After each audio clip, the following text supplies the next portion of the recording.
Good afternoon. I'm Sergeant Brendan Hurley with the Monroe County Sheriff's Office Communications Team. Thank you all for coming here today. Chief Deputy Michael Fowler, Fowler, is going to provide you a quick update on the tragic incident that happened at the Super 8 a couple weekends ago. Chief?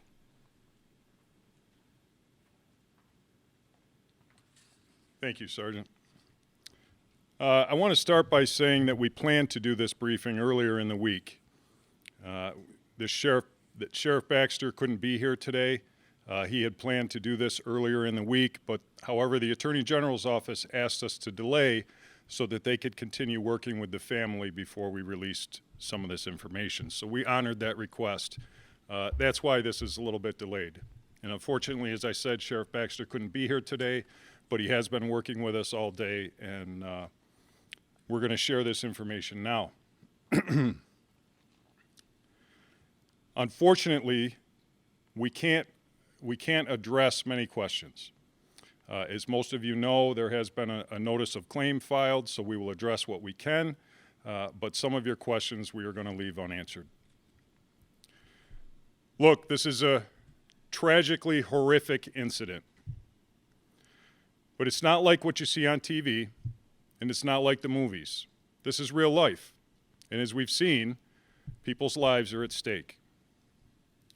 These police officers come to work every day, they put on their uniforms, their equipment, and they prepare to respond to all sorts of potentially dangerous situations.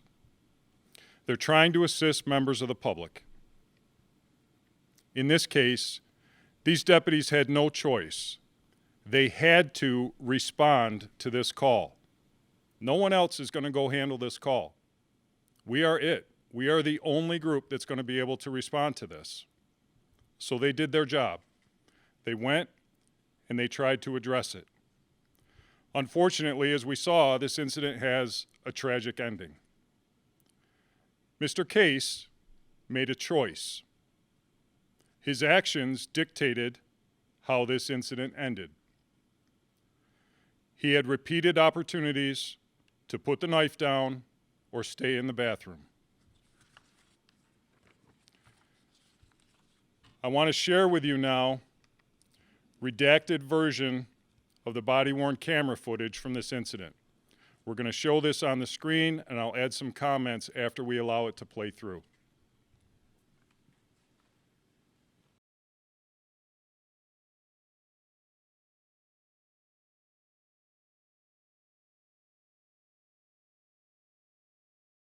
At approximately 3:53 this afternoon, 911 received calls for a suicidal male in the Super 8 motel here on Lehigh Station Road in Henrietta. Deputies responded. They arrived within a few minutes, and they encountered a male in his 60s who was armed with a box cutter, apparently in the attempt of self-harm. Deputies made contact with him, gave him several directions to drop the weapon. The subject was uncooperative, and the deputies fired their weapons, striking the subject, and unfortunately, he did not survive. EMS did arrive very quickly to assist and help with that assessment. Unfortunately, as I stated, they were unable to save the life. 641. 41. We put a 32 on my car and sent me to Super 8. 10-4 on the car to right by with 41 for the 62-year-old male threatening suicide at the Super 8 motel. 44. 44, 10-4. The caller looks like a third party. Said he's at a unknown room. Male by the name of Greg Case, white male, 63 years old. Wearing a black shirt, taped shorts, black and white sneakers, possibly came to the location on foot, and phone number for him is on the job card as well. 641-644, just be advised. The caller got a additional text from the husband saying that he slit his wrist already. First copy, what was going on? 10-4. 641. 41. You can start EMS. Have me stage for now. 10-4.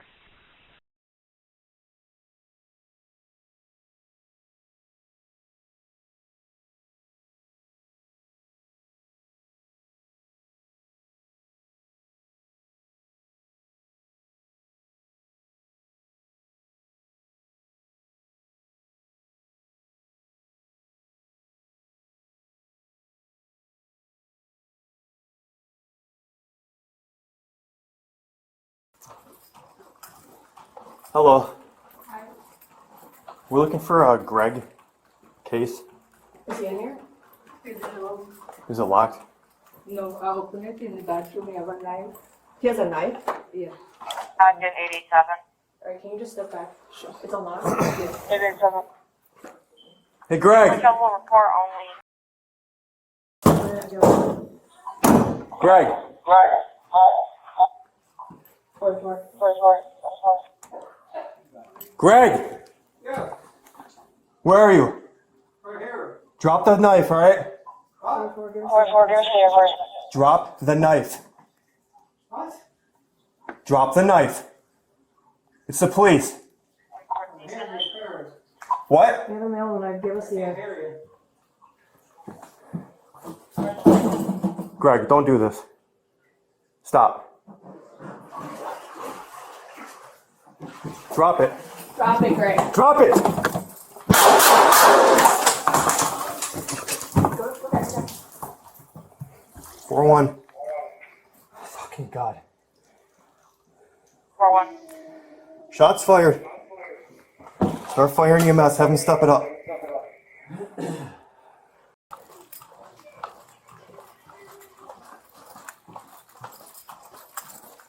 Hello. Hi. We're looking for Greg Case. Is he in here? Is it locked? No, I opened it in the bathroom. He have a knife. He has a knife? Yeah. 187. Alright, can you just step back? It's unlocked? Yeah. Okay. Hey, Greg. I got it. Greg. 44. Greg. Where are you? Right here. Drop the knife, all right? 44, give us the air for a second. Drop the knife. What? Drop the knife. It's the police. 114, Henry's parents. What? We have a mail knife. Give us the air. Greg, don't do this. Stop. Drop it. Drop it, Greg. Drop it! Go back, go back. 1-1. Oh, God. 41. Shots fired. Start firing EMS. Have him step it up. Greg, don't do this. Stop. Drop it. Drop it, Greg.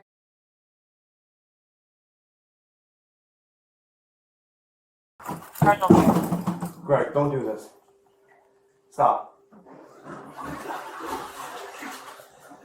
Drop it. Drop it, Greg. Drop it!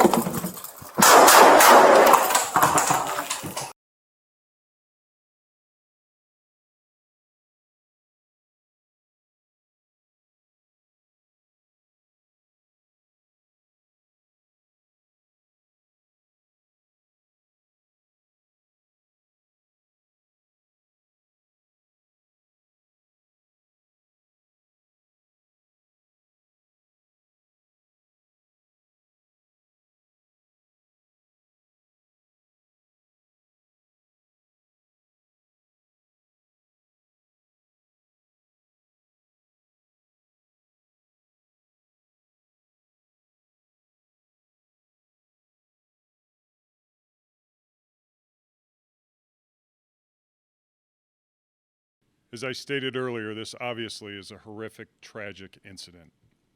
Any time a life is lost, it's terrible, and it affects everyone. You can see from the video that a hotel worker encounters Mr. Case, reports that he's armed with a knife. The deputies try to clear her out of the way, and they enter the room to try to communicate with Mr. Case. There is some communication established. He does know they're there. They ask him to drop the knife multiple times, yet he still advances with it in his hand, pointed at the deputies. We're going to continue cooperating with the Attorney General's investigation, as well as completing our own investigations. We have to allow these to continue. and it may take some time. We go to thousands of these calls every year. People in crisis, mental health calls. We literally go to thousands a year. And almost everyone is resolved before escalating to this level. Unfortunately, Mr. Case's actions dictated the deputy's response. I want to reiterate this is a tragic incident. Of course, most importantly to Mr. Case and his family, but also for the deputies who were put in this position and who will now have to deal with this for the rest of their lives. I'll try to answer some of your questions, but understand that we're restricted. Chief Deputy, the family is alleging that he was deaf. You played the dispatch call. Is that in its entirety? Was there anything left out of the transmission to the deputies that he may have been hard of hearing? We included everything that was transmitted over the radio. So what you heard from the deputies, what you heard was what the deputies heard. It seemed at the beginning of the video there was a text message from the wife that was received regarding that he had already slit his wrist. Was there any information about his mental status? Yeah, I can't get into more specifics about this. This is just about all we can release at this time. Are you able to confirm if both deputies fired their weapons? Yes, both deputies did discharge their weapons. Do the deputies have any non-lethal weapons to use besides? The deputies do have other methods to use, but again, we're not going to get into more specifics on that. The county FIT team or any crisis response team dispatched So this? what I will say is we do, as the slide shows, we do have that policy with the county FIT team. It is not a co-response policy. They don't ride with the deputies. They're called to the scene once the deputies are comfortable bringing a person like that into a situation that could potentially be dangerous. So they had not been requested yet, which is appropriate for our procedures. Okay, I thank you for your questions. Due to the situation that we're in, there will not be any further public statements. The investigations will continue. Once those investigations are concluded, then we will share results. Thank you very much. Can I just ask, Chief Deputy, when you watch this video, did your deputies follow the training they are given for this type of situation? Yeah, I don't think it's appropriate for me to evaluate that based upon this level of information here, okay? I think we need to allow the investigation to continue. We all have our own opinions, and I think from my comments, you can take my opinion from this, but we need to let the investigation continue. Thank you.